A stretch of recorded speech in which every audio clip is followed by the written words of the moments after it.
high upon the slopes of Mount Parnassus, nestled within a dramatic natural amphitheater, lay Delphi.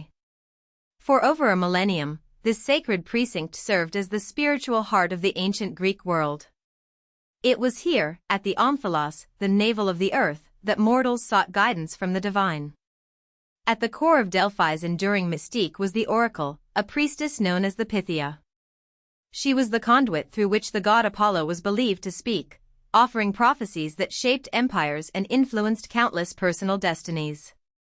Her pronouncements, often enigmatic, held an unparalleled authority across the ancient Mediterranean.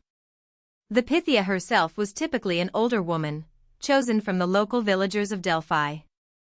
She was expected to live a chaste and pious life, dedicated to her sacred role. Her selection and preparation were steeped in ritual, underscoring the profound seriousness of her calling. Before each session, the Pythia would undergo an elaborate purification.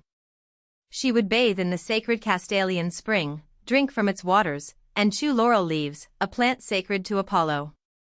These preparatory rites were believed to cleanse her spirit and prepare her for divine communion. The ritual then moved to the Adaton, the inner sanctum of Apollo's temple, a place forbidden to all but the priestess and a few male priests. Here, seated upon a tripod, the Pythia would enter a trance-like state. It was in this altered consciousness that she would deliver her prophecies.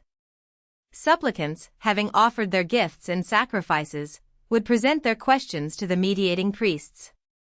These questions ranged from matters of state, war, colonization, legislation, to deeply personal dilemmas.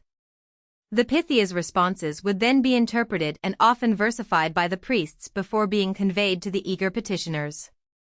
For centuries, the Oracle of Delphi was an indispensable arbiter in the Greek world. Legendary figures such as King Croesus of Lydia, Lycurgus the Spartan lawgiver, and even Alexander the Great sought its wisdom. Its pronouncements could legitimize rulers, sanction new colonies, or even avert perceived disasters. The ancient world firmly believed in the divine inspiration behind the oracle's utterances. The Pythia was thought to be filled with enthusiasmus, literally being filled with the god. Her frenzied state was seen as a direct manifestation of Apollo possessing her, making her a vessel for his will. This belief was intricately linked to the physical environment of Delphi. Ancient accounts, including those from Plutarch, a priest at Delphi himself, spoke of a sacred chasm beneath the temple from which vapors, or pneuma, arose. These emanations were believed to be the very breath of Apollo, inducing the Pythia's prophetic trance. However, as the centuries turned and scientific inquiry gained prominence, a different perspective began to emerge. The notion of divine possession started to be re-examined through a more empirical lens. Modern investigations sought to uncover a material basis for the Pythia's extraordinary states. One of the most compelling modern theories emerged from a multidisciplinary study in the late 20th and early 21st centuries. Geologists, archaeologists, and chemists collaborated to re-evaluate the geological conditions beneath the Temple of Apollo, leading to significant revelations. Researchers, notably J.Z. DeBoer, J.R. Hale, and G. Picardi, identified a complex network of geological fault lines underlying Delphi. The Kurna Fault and the Delphic Fault intersect directly beneath the temple, creating pathways for gases to rise from the Earth's crust. Crucially, these studies revealed the presence of specific gases emanating from the fault lines. Among them were ethylene, methane, and benzene, along with carbon dioxide and hydrogen sulfide. The composition and concentration of these gases could have varied over time, depending on seismic activity and geological conditions. Ethylene, in particular, became a key focus.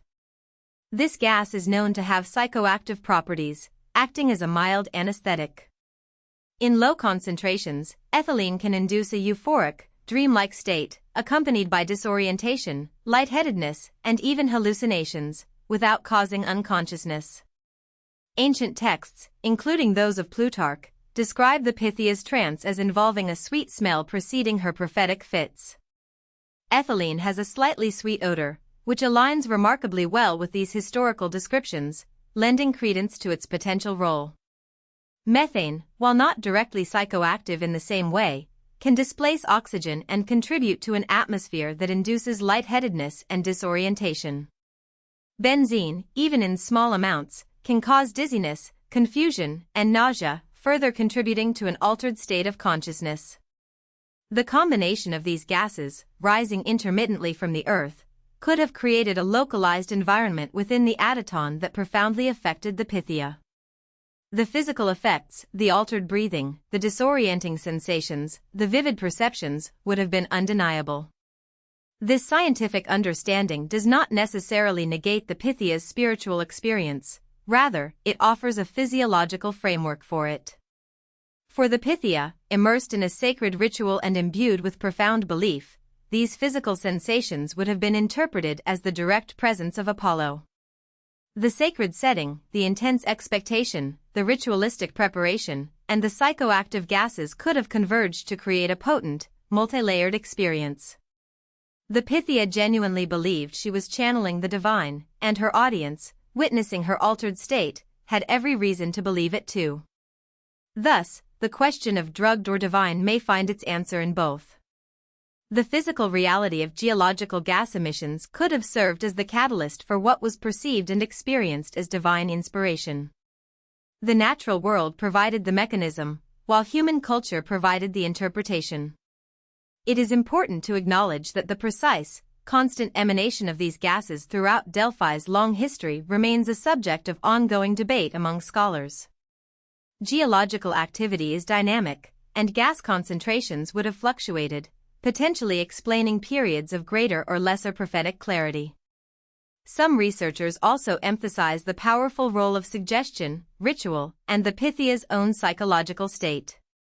The human mind, primed for a divine encounter in such a revered place, could certainly induce trance-like experiences even without external chemical agents.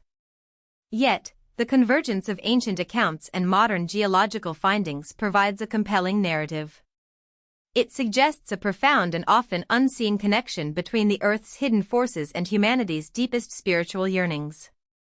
The Oracle of Delphi stands as a testament to this intricate relationship. The decline of the oracle ultimately came with the rise of Christianity and the changing socio-political landscape of the Roman Empire. The decree of Emperor Theodosius in 393 CE, forbidding pagan cults, brought an end to an institution that had flourished for over 1,200 years.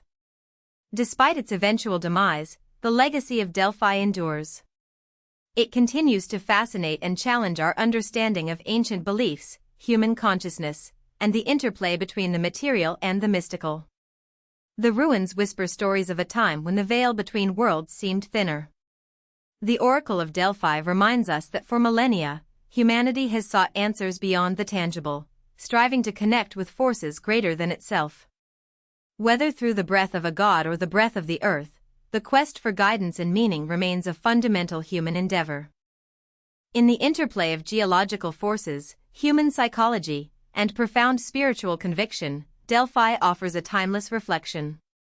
It speaks to the enduring human need to interpret the unknown, to find purpose in the inexplicable, and to bridge the perceived gap between the earthly and the divine.